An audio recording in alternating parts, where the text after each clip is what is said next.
Hello everyone, आज की इस वीडियो में हम लोग ऑर्गेनाइजिंग संगठन का पार्ट 5 को कवर करेंगे, जिसमें हम लोग डिस्कस करेंगे संगठन का वर्गीकरण और औपचारिक तथा अनौपचारिक। तो classification of organising formal and informal. तो सबसे पहले हम लोग इस वीडियो में औपचारिक संगठन के बारे में डिस्कस करेंगे, उसका डेफिनेशन और मीनिंग के बारे में जानेंगे। उससे पहले मैं इसका बेसिक इंट्रोडक्शन समझाना चाहूँगी, जिससे कि आप लोग को ये अच्छी तरह से समझ में आ सके। औपचारिक संगठन वो संगठन होता है जिसमें कोई भी संगठन या कोई भी कंपनी फॉर्मल तौर पर ऑर्गेनाइजेशन को रन करती है और मतलब उसमें एक सिस्टमेटिक वे से और रूल्स एंड रेगुलेशन को फॉलो करते हुए किसी भी कार्य को किया जाता है।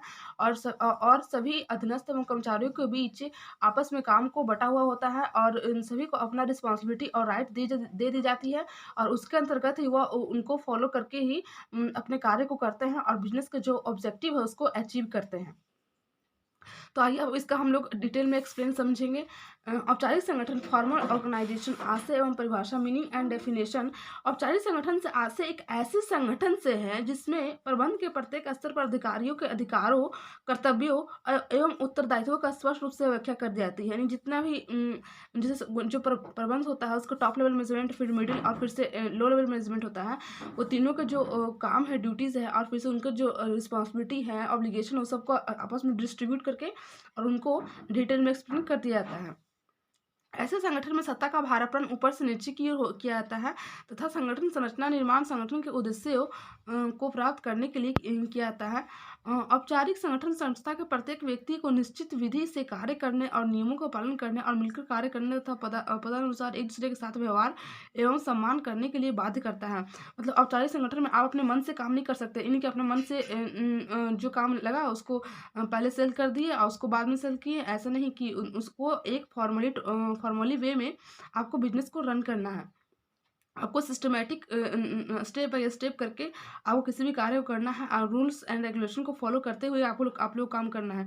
ये नहीं कि अपना मन से ही कोई भी काम कर रहे हैं और उससे कुछ भी हो सकता है।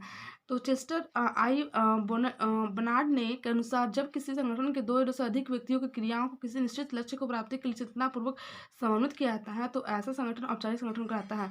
अर्थात उनका कहने का मतलब है कि जब दो से अधिक व्यक्ति मिलकर किसी संगठन को में लक्ष्य की प्राप्ति करने के लिए उनके बीच कोऑर्डिनेशन में बैलेंस करना और उनके बीच तालमेल बिठाना ही औपचारिक संगठन कहलाता है।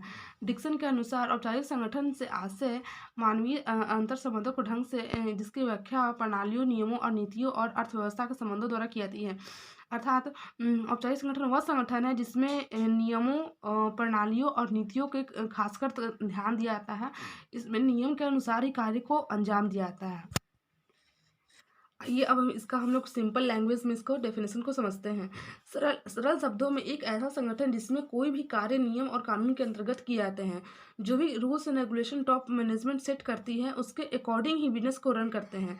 ये नहीं कि अपने से कोई इंडिविजुअल पर्सन वो अपने से सेल कर रहा है, अपने से कुछ भी परचेज कर रहा है कोई भी चीज़, और अपने अपने मर्जी से बिजनेस को रन करना, ऐसा नहीं। उनको एक रूल दिया जाता है, रेगुलेशन दिया जाता है, उनको एक रिस्पॉन्सिबिलिटी और अथॉरिटी दी जाती है, उसके अकॉर्डिंग अपना काम को कर सकते हैं। उससे ही हम फॉर्मल ऑर्गेनाइजेशन कहते हैं। एग्जाम्पल के लिए जिस भी स्कूल में हम पढ़ते हैं उस स्कूल के प्रिंसिपल ऑनर जो होते हैं वो होंगे, वे रूल्स एंड रेगुलेशन को अकॉर्डिंग ही रन करवाते हैं। जैसे कि आपको इस क्लास में ये घंटे लेना है, ये सब्जेक्ट लेना है, ठीक है, सब्जेक्ट के अकॉर्डिंग आपको इस घंटे में इस क्लास में जाना है, तो वो मतलब एक रूल है, और आपको इतना बजे आना है स्कूल, इतना बजे छुट्टी होगा, तो एक रूल है, ठीक है। ये नहीं कि अपना मन से कभी भी आए, आप कभी भी स्कूल से चले गए तो होगा। तो फिर फॉर्मल ऑर्गेनाइजेशन में एक नियमों को की बाउंड्री के बीच में अपना व्यावसायिक संगठन को चलाना होता है।